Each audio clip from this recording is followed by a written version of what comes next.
வந்த மக்களுக்கும் வாழ்வுகளை கொடுத்து நல்வாழ்வை புரிந்து ஆபத்து எந்த ஒரு வேலையில அன்னைய குரல் கொடுத்தா ஆனந்தமா வருவா.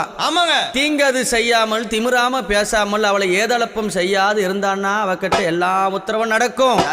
தீங்கது பேசி அவளை எப்படி ஏதளப்பமா பேசினா ஒருத்தரையும் வாழ விட மாட்டா. நம்பியவருக்கு தெய்வம் அங்காளி.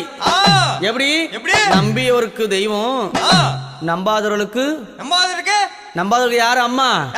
நம்பாதவர்களுக்கு அவளே மகா பெரிய பிசாசாவா. அப்பேர் கொண்ட சக்தி எங்க அம்மா எப்படி வரானா, எம்மா பழுத்த சட மார்பில் ஆட பச்சை போனோம் எழுந்தாட பத்தினியால் பழுத்த சட மார்பில் ஆட பச்சை போனோம் எழுந்தாட பத்தினி